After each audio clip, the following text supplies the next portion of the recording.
Hello and welcome to another episode of BakeoCraft. In our very first episode, we lost all the footage and only had the audio. In this, our 16th episode, we have all the footage, but no audio.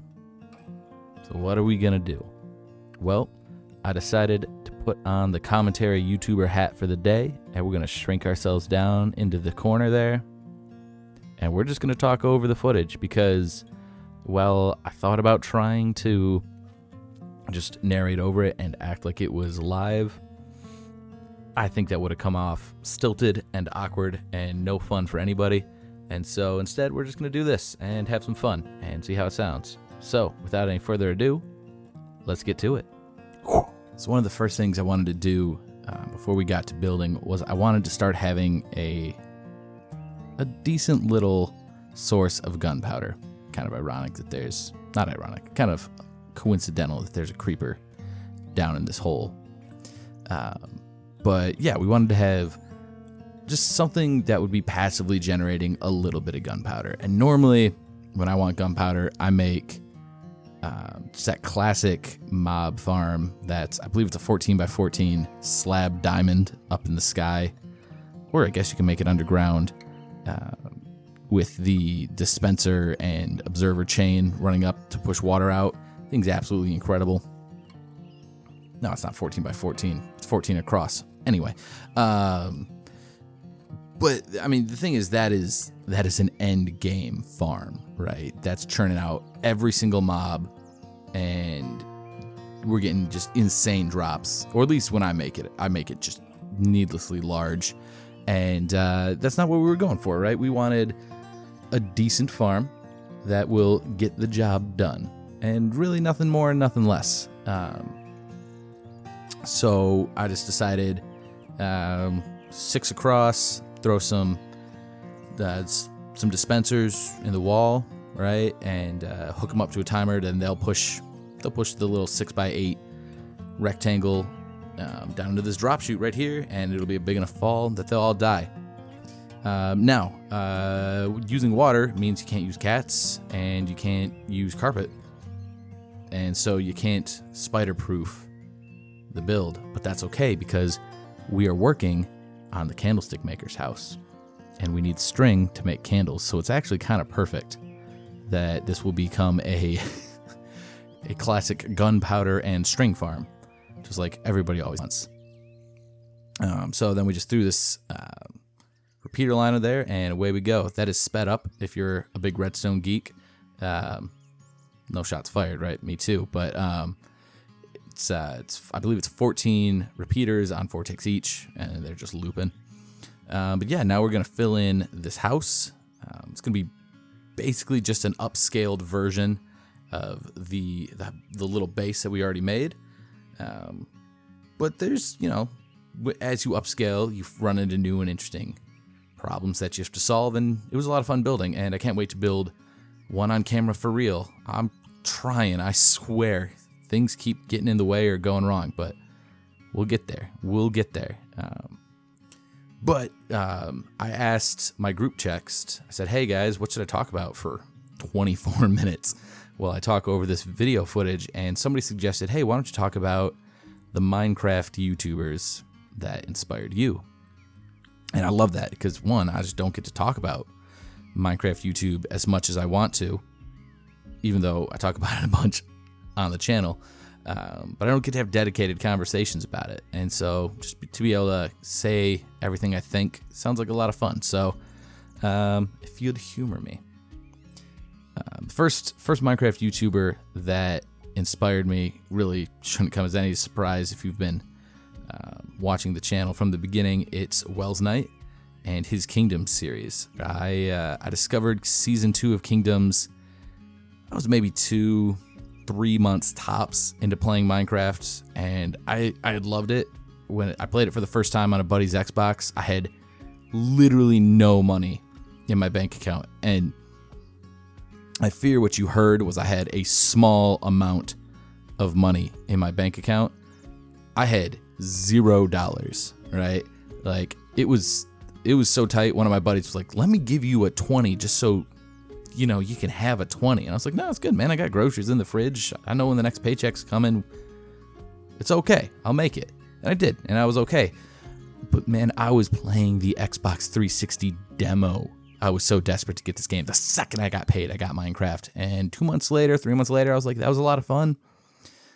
But it's a video game. And, you know, you only play a video game for so long. And then you kind of lose steam and you move on to the next video game. And as I was starting to feel that way, oh man, I discovered Kingdoms. And I was like, wait, you can have a forever world and you can build it in such a way that it kind of stays interesting forever. Yeah, I think I might be about that. And not as a knock on Wells' building. I think I really love Wells' build style. But he builds with a certain elegant simplicity that, especially in his early season, when he's doing, you know, his basic starter village, I was able to look at and go, I think I could do this. You know, this looks like something that I could replicate. And so I wasn't even replicating it because I wanted to start a YouTube channel, because I thought I could start a YouTube channel. I wanted to replicate it just because doing that looked like so much fun. And so that's what I did. I got Java a little while later, and I started my Forever World, and it lasted for a while, and then I think the PC, I don't know, something went wrong with that PC. The entire thing crashed. I'm not good with computers, and I never recovered the world. And, you know, when I got a new computer, I started a new one, and that lasted for a very long time until 2020, and then we were looking for ways with our friends to be able to spend time together, even if we couldn't spend time together. And we got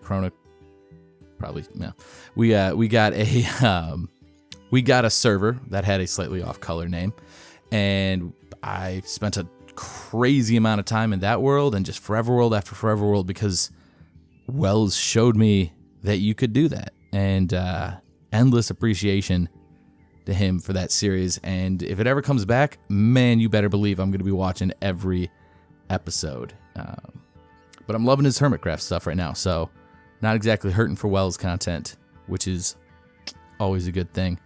After Wells, I think I started wanting more Wells to the extent that I started watching Hermitcraft. I started watching his Hermitcraft videos, which I initially wasn't interested in because there was a bunch of other people I didn't know about, and I was like, I don't know.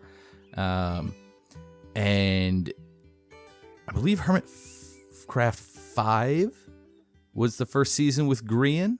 I could be wrong, but I'm pretty sure that's what it was. Either way, first season with Grian, and I saw that, oh, hey, Grian is on this season, and I'd seen a lot of his tutorial videos, but I'd never seen an SMP or a Let's Play from Grian, so I was like, okay, let's keep an eye on him. I threw Grian. I ran into Scar a little bit more, and oh my goodness, Scar, man. The scale that Grian and Scar worked with blew my mind, right? Because Wells' Forever World was massive, but it was a collection of smaller builds that all worked together to make one big concept. Grian and Scar, man, they were building towers coming out of the ocean, and Scar's volcano is... I've never seen anything like that. I don't know that we'll ever see anything quite like that again. It was just, that whole island was just mind-boggling. I still, every time I think about it, I'm just blown away. And so I started to realize the scope that your builds could have. And I got ambitious watching those guys. You know, I fell in love with just grinding for hours, you know, and I was building a medieval city, and I was like, okay, we want some height variation, and I would just sit there 2 hours just placing slabs. Great, now I got a spawn-proof walkway that I can build on, and I'd build my cities on that. It was just I started building bigger, and I started taking this concept of a forever world from Wells and applying the scale of what Green and Scar were doing. And I wasn't doing it anywhere near as well as they were, but I was getting better quickly by watching these guys. And also, I mean, those two are just so entertaining together. And Mumbo, until recently, I'm loving what Mumbo's doing now. I'm loving watching Mumbo learn to build. But Mumbo did more of the redstone, and while I really like redstone, it's confusing, and I do my best on it, but his technical stuff is just more than I can keep up with half the time. You know, he's out there building walking machines and piston doors that are way beyond me. So he wasn't one I watched as much, but I enjoyed Mumbo as well. Not as much of a source of inspiration, though. But it's been fun watching his building journey. And after those guys, the next YouTuber that I discovered is the first non-Hermitcraft YouTuber. Kind of.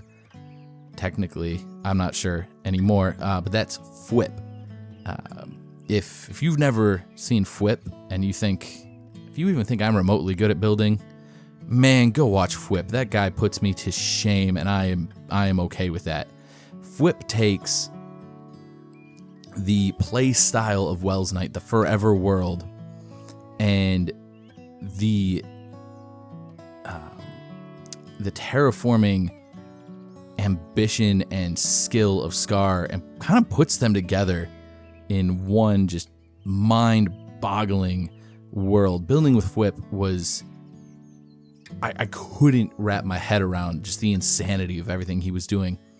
The man was building mountains in huge, massive mountain ranges in survival. And when he would build his cities, he would lay out the streets and he would create his elevation from scratch. And like, if you walked through his cities, you'd be like, wow, this is just really good terrain. But if you dug down 2 or 3 blocks, you'd fall through and he'd have just torn up all of the dirt and just excavated everything going on under the cities. It was absolutely amazing how much customization went into his world. And even though I thought I had realized a lot about what was possible in terms of scope from watching Green and watching Scar, Fwip's ability to take the massive building of Green and Scar and the terraforming of Scar and applying it to the forever world concept of Wells, it blew me away. I couldn't believe there was somebody out there who seems to have mastered these disciplines of both massive, large-scale terraforming and narrative-driven creative building. It was just incredible. You know, better custom trees than the average person, better terraforming than the average Minecraft YouTuber, better builds. Like, he's incredible. And now I don't think he's part of, like, I don't think he would consider himself a redstoner, but he's competent in it. And just like, I don't know, I think that guy's love for the game is like nothing I've ever seen, because I'm fairly confident that he'd be doing a lot of the same builds he's doing now, even if he wasn't making Minecraft videos. He might not be doing it as quickly, right? When you got to do that extra 8 hours a day of work to pay the bills, the videos come out slower. I get it, but I am convinced that guy has a passion for this game that most people will never have. But as a result, his builds just, oh man, they are like nothing you can even imagine if you haven't seen them. And so, yeah, those are the big ones. I've been getting into B-dubs slowly. I'm gonna say Hermitcraft Season 5 again, but again, whatever Green's first season was, seemed like B-dubs was coming back, and I had heard the name, and I knew he was the OG builder, and I was like, okay, I'm gonna watch B-dubs. And maybe it was where I was in my life. I don't know, but his style seemed really over the top, and it just didn't click with me. And I was like, this guy might be the best builder in the world, but he feels like he's really trying hard with his personality. And I don't know if his personality has mellowed with time, or if I've come to appreciate his style of comedy differently. Some combination of the two. Maybe I've just matured. Maybe I thought he was being stupid and I was just dumb. You never know. But B-Dubs now, his videos they have, even as somebody trying to build at a slow pace, and as somebody who's inspired by the Hermitcraft gang, also trying to build at a slow pace, B-Dubs' videos have a sense of calm and tranquility to them that absolutely blows my mind. I think I can see a lot of it in the way he edits. When he's doing transitions, he doesn't do a quick cut and he's there. He does a short little scene, and it'll be a really wide shot in the replay mod or whatever equivalent he's using. And it'll just be him riding his horse or walking at regular speed all the way across this wide shot. And just a calm, usually a piano music over the shot. And it's different. And then his build also has just a very tranquil, his current area that he's, his thing he's working on. I don't even know how to describe it. The forest, my goodness, his forest is as close to photorealistic a tree as I've ever seen in this game. And it all just complements this editing style. The editing style he has is complementing his build, or his builds are complementing his editing style. I don't know. That was not the vibe I got from him back in season 5. He seemed boisterous and just kind of loud, and now he seems like he's slowing it down and he just wants peace. And that's what I get from his videos. And I don't know that I could replicate what he's doing stylistically, in the way he's editing, even if I tried. I think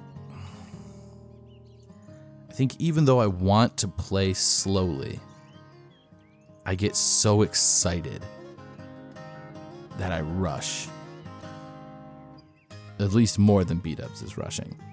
Or at least more than B-Dubs is rushing on camera. And I don't think there's anything wrong with that, right? It's okay to just be enthralled with your own world and super excited about your projects and just, I want to do more, I want to keep building. I can't stop. I don't think that's necessarily a bad thing. But the way B-Dubs is doing it, I love watching it. I am becoming a certified B-Dubs fan through Hermitcraft Season 10. Him and Skiz. I started watching the Imp and Skiz podcast, and Impulse was a high energy hermit, I would say, and I never really connected with his energy. Nothing against the guy. It's just, there is such a wide range of styles that the hermits have. And I think it's impossible for every hermit to be your favorite, Also, I always thought he sounded a little bit like Seth Green. Seth Green, his characters always annoy me. So that was just an unfair bias I had against poor Impulse right from the start. But listening to him and Skiz do the podcast, man, I really enjoy what they've had to say. And so I haven't, there's just not enough time of the day to ingest all the media I want. But Imp and Skiz, they, I like the energy they have, and I like the world view that I've picked up on from them listening to their podcast. And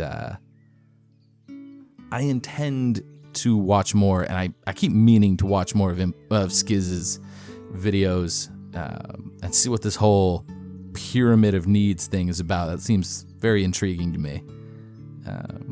But yeah, that's pretty much the synopsis of then to now in terms of which Minecraft YouTubers I have engaged with and been inspired by. And then, special shout out to the Hermitcraft recap crew. I mean, that's a good time every week, and you got to watch that. It's such a great way to be, like I'm a peripheral fan of a lot of these hermits, because I enjoy what they're doing, even if I don't want to watch their entire videos. I still like being able to keep up with what they're doing, and so yeah, special shout out to them. But touching back on the base, we are nearing completion on this build. Right now, it's just kind of a more monotonous part where we're going through and we are placing foliage, and this kind of back area I feel like it's not going to get as much sun, and so I tried to make this feel much wetter and more overgrown. And I think we're going to come back later with some bushes, shout out Corrales, and then we really load it up and give it that overgrown feel. But yeah, I'm overall very, very pleased with the exterior of this house. There's a couple little things that I think we're gonna have to get to. I think it looks really good. I'm very happy with it. Now the roof, the top roof. I am not sure if the Daisy World experiment or thought puzzle is a real thing. But if you've ever read the book Xenocide, which is the third book in the Ender's Game quartet, this experiment of Daisy World gets brought up, and it's talking about ecological niches, I believe, where in this hypothetical planet of Daisy World, the sun was always shining, and so you had these the flowers that were all over the world. They were all white petal flowers because they were soaking up the sun, right? And then you remove the sun for a very long time, and Daisy World, all the daisies switched to these very dark petals. And the idea was that they were the same flowers, they were just changing to fit an ecological niche. I have no idea if that's a real thing, or if it's a real thought experiment, or if it was something made up for the book. But I was thinking about that while I was up there on that roof, and so I kind of chose to put daisies and dandelions and azure bluets up on the top, kind of as a nod to that book, because I really like the Ender's Game books. But if anybody knows more than me about ecology and flowers, and they can tell me, hey, yeah, absolutely. You have lighter petaled flowers in places that are going to get high amounts of sun versus darker petaled flowers in darker areas. Let me know. Or maybe I have that totally backwards. Maybe I'm just misremembering and I need to swap it. So yeah, give me a holler if you have any idea what I'm talking about, if I'm making anything even resembling sense, and let me know. And I believe this is the last part of the build. We threw a chimney on here, and then my sister and my brother-in-law walked in my apartment, and I went, well, that's it for today. And you couldn't hear it because the stinking mic wasn't working. But yeah, there is the house in all its glory. There was the house in all its glory. We are out of footage and out of time. And hopefully this was an enjoyable listen for you guys. If not, I don't plan on doing it again. And if it was, let me know, and heck, I can do another video like this, probably. Hopefully I'll go about it differently in a way that's less cumbersome to edit, but that's not your problem. And, and yeah, so I hope you enjoyed the episode, and next week we're going to get back to some normal building. I promise. We're just going to build. That's all I want to do. Just want to build on camera and talk. And until then, peace.